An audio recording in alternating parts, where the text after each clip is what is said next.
بسم اللہ الرحمن الرحیم الحمدللہ رب العالمین۔ تمام ہی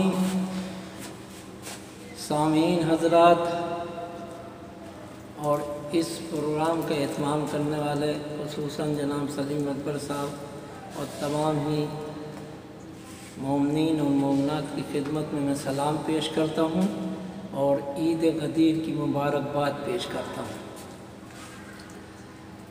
عزاداران امام مظلوم، یہ ایک ایسی عید ہے جس کو منانا ہم پر واجب ہے۔ صرف ایک غدیر کا دن ہے جس کے لیے منع کیا گیا ہے کہ اس میں کوئی آنسو نہیں نکلنے چاہیے۔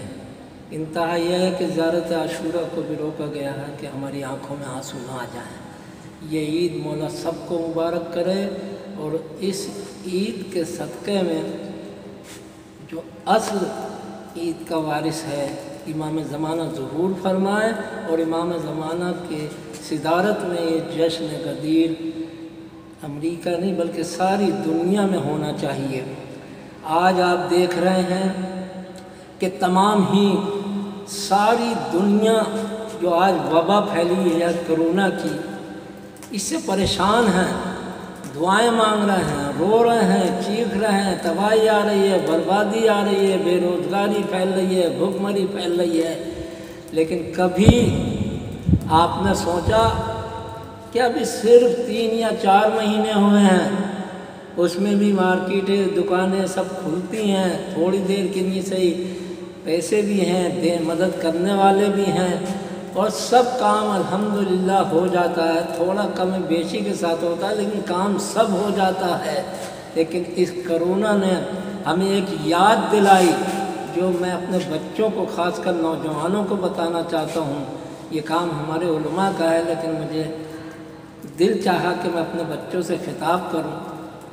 کرونا میں ہم لوگ ایک قسم سے گھروں میں ہیں، ٹائم سے گورنمنٹ کی پابندی کے ساتھ نکلنا آنا جانا رہتا ہے، لیکن ایک وقت ایسا آیا تھا حضرت محمد مصطفیٰ صلی اللہ علیہ وآلہ وسلم کے اوپر کہ جب کفار و مشرکین نے حضرت ابو طالب سے کہا کہ محمد کو ہمارے حوالے کر دو، حضرت ابو طالب نے فرمایا ایسا میری زندگی میں کبھی نہیں ہو سکتا ہے۔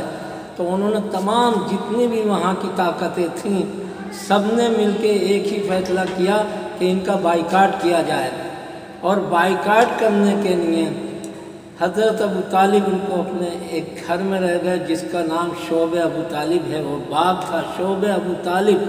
شعب ابو طالب میں ہم 3 مہینے میں گھبرا گئے۔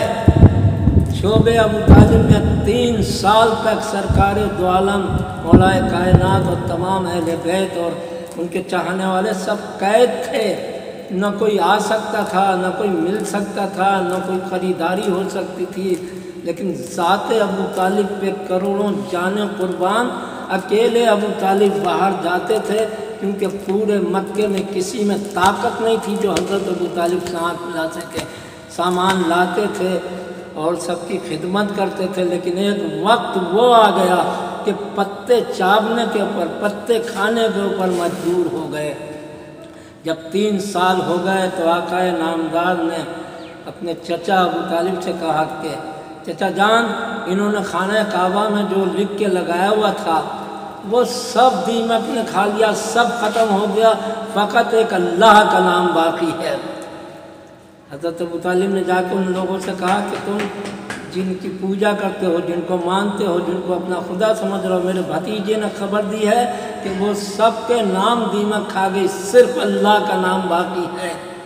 اب وہ پریشان تھے کہ ایسا کیسے ہو سکتا ہے، تو انہوں نے کہا کہ اگر ایسا ہے تو ہم تمہارے اوپر سے پابندی ہٹا لیں گے، پھر تم کچھ بھی کر سکتے ہو، تبلیغ کرو، کچھ کرو، لیکن اگر ایسا نہیں ہوا تو تمہیں حضرت محمد کو ہمارے حوالے کرنا پڑے گا۔ یہ تھی ذات محمد کے اوپر یقین۔ حضرت ابو طالب کو ان کی شرط کو منظور کیا، جا کے خانہ کعبہ میں جو لٹکے تھے ان کو سب کو کھولا، سب کچھ نام ختم ہو گئے، صرف اللہ کا نام باقی ہے۔ تو عزاداران امام مظلوم ہمیں اس کرونا سے جہاں تکلیفیں ہوئی ہیں تو اللہ کا شکر ہے کہ اس سے ہمیں بڑی نعمت بھی ملی ہے۔ پہلی نعمت ہم کو یہ نصیب ہوئی کہ ہم گھروں میں بیٹھے ہوئے ہیں، خالی بیٹھے ہوئے ہیں، تو جتنے بھی اللہ کی عبادت کر سکتے ہیں وہ ہم عبادت کر رہے ہیں، دعائیں مانگ رہے ہیں، اور جن پہ پیسے ہیں وہ غریبوں کی خدمت کر رہے ہیں، مدد کر رہے ہیں، گناہوں سے توبہ کر رہے ہیں، اور امام زمانہ سے آنے کی فریاد کر رہے ہیں۔ تو اس کرونا نے ہم کو بہت بڑی نعمتیں دی ہیں۔ اور دوسرے، اللہ نے یہ بتایا ہے کہ جو اپنے آپ کو سب سپر طاقتیں سمجھ رہے تھے، آج ان کا کیا انجام ہوا؟ سب سپر طاقت ختم ہو کے ایک ہی سپر طاقت ہے، لا الہ الا اللہ محمد رسول اللہ علی ولی اللہ۔ تو میری بچوں سے، جوانوں سے خاص کر گزارش ہے کہ وہ مولا کائنات کو مولا نہیں بلکہ اس شرط کے ساتھ مولا مانے کہ خود مولا یہ کہیں کہ یہ میرے غلام ہیں، یہ میرے قمبر ہیں، یہ میرے میثم ہیں، یہ میرے جون ہیں۔ ہمیں اپنا ایسا کردار بنانا چاہیے۔ اور عزاداران امام مظلوم، یہ اس ذکر کی فضیلت دیکھیے، کتنی بار مجھے امریکہ بلایا گیا لیکن ویزا نہیں ملا، میں امریکہ نہیں جا سکا، لیکن یہ آج کرونا کی مہربانی ہے جو آن لائن ریکارڈنگ ہو رہی ہے۔ سلیم اکبر صاحب کا بہت شکر گزار احسان مند ہوں کہ میرے امریکہ کے ان بچوں سے ملاقات کرا رہے ہیں، ان بہن بیٹیوں سے جو بہت دنوں سے مجھے سننا چاہتی تھیں۔ حالانکہ میرا وقت نہیں ہے، میں تو چاہتا ہوں جوان بچے آگے آئیں، وہ پڑھیں۔ تو عزاداران امام مظلوم، یہ پیغام ہمارا گھر گھر پہنچنا چاہیے۔ آج کیا ہوا؟ اب نہ امریکہ کی مجھے ویزا ملی، نہ مجھے ٹکٹ ملا، نہ مجھے کہیں آنا پڑا، لیکن یہ غم حسین کا، عزاداری حسین کا، جشن غدیر کا صدقہ ہے کہ آج امریکہ کے ہر گھر میں مجھے سنا جا رہا ہے، اور تمام شعراء کو سنا جائے گا، تمام علماء کو سنا جائے گا۔ وہ آواز جو دنیا دبانا چاہتی تھی، وہ آج ساری دنیا میں اس میڈیا کے ذریعے سے، ان چینلوں کے ذریعے سے سب میں پہنچ رہی ہے، اور انشاءاللہ امام کے ظہور تک اسی طرح سے پہنچتی رہے گی۔ جب کسی سے معلوم کیا تھا کہ اسلام کو کس طرح سے مٹایا جا سکتا ہے، تو پوری ایک ٹیم آئی تھی انکوائری کرنے، جس میں آج ایک بھی قید ہے۔ اس نے یہ راز کھولا کہ اگر اسلام کو مٹانا ہے تو دو ہی چیزوں سے اسلام مٹ سکتا ہے۔ معلوم کیا کون سا؟ کہ ایک عزاداری اور ایک مرجعیت۔ جب تک یہ دونوں سلامت ہیں، دنیا سے کوئی اسلام کو نہیں مٹا سکتا۔ تو معلوم کیا کہ عزاداری کیسے مٹائی جائے؟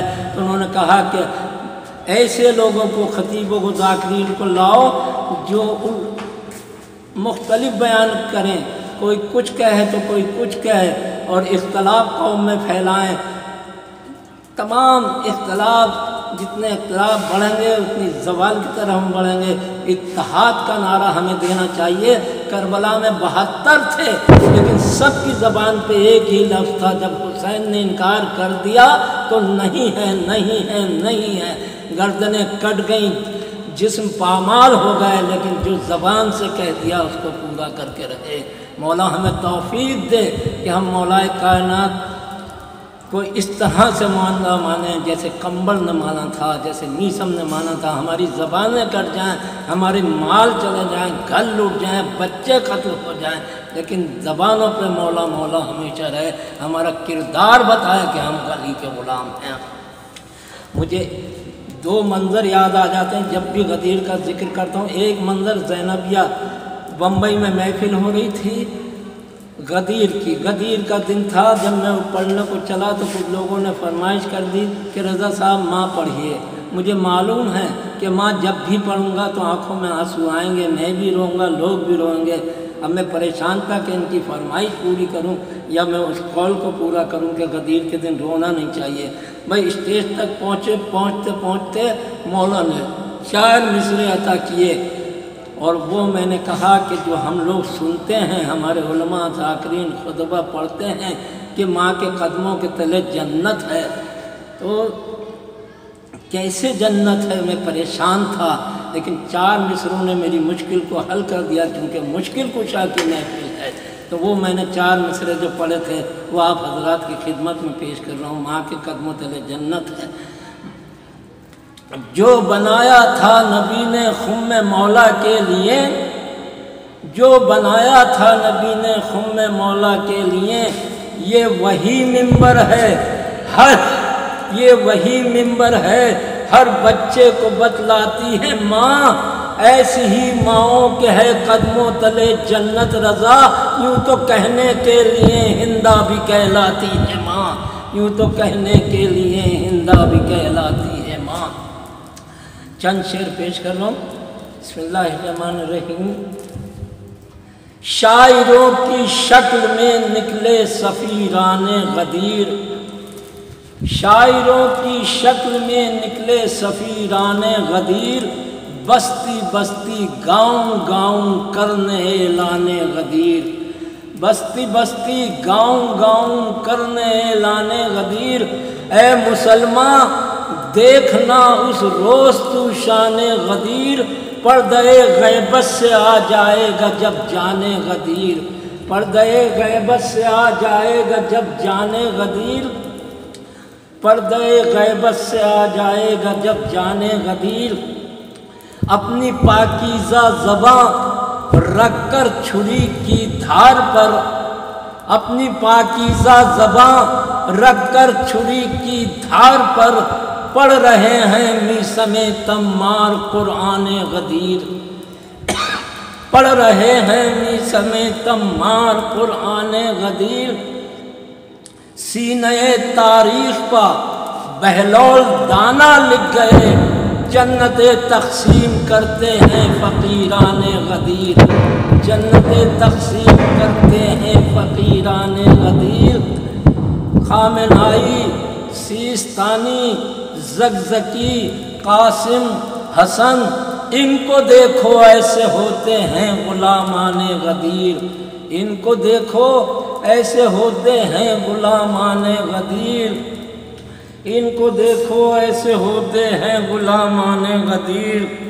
او سجا ابن مظاہر، جونہر، مسلم، سعید، کربلا میں آ گئے سارے جوانان غدیر، کربلا میں آ گئے سارے جوانان غدیر۔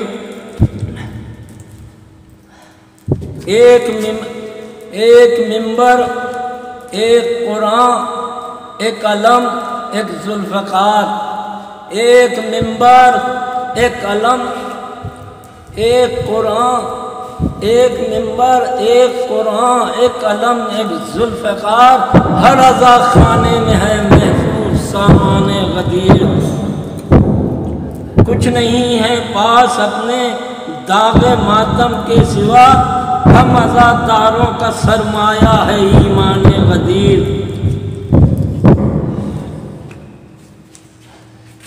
ہر صحابی نے یہاں کی بیعت مولا علی، ہر صحابی نے یہاں کی بیعت مولا علی، حاجیوں سے آج بھی کہتا ہے میدان غدیر۔ 14 صدیوں سے مسلسل جتنے ہیں ایماندار، کرتے ہیں 18 ذی الحجہ کو اعلان غدیر۔ گونجتی ہے جو زمانے میں اذانوں کی صدا، ہے علی اکبر کا صدقہ اور احسان غدیر۔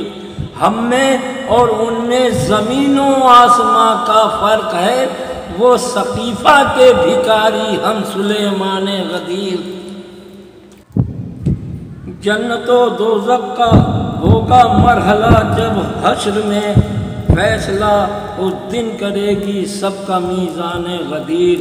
اے رضا عید غدیر پاک ہے مل کر کہو، اے رضا عید غدیر پاک ہے مل کر کہو، بچہ بچہ ہے علی والوں کا عنوان غدیر، بچہ بچہ ہے عزاداروں کا عنوان غدیر۔ شکریہ، مولا آپ لوگوں کو سلامت رکھے پروردگار۔ یہ جشن غدیر پوری کائنات میں اسی شان سے منایا جائے جیسے سرکار دو عالم کی موجود میں منایا گیا تھا کہ صدارت سرکار دو عالم کر رہے تھے، سامعین تمام حجاج کرام تھے اور قصیدہ پڑھتے ہوئے عرش سے جناب جبریل آئے تھے۔ یہ ہمارا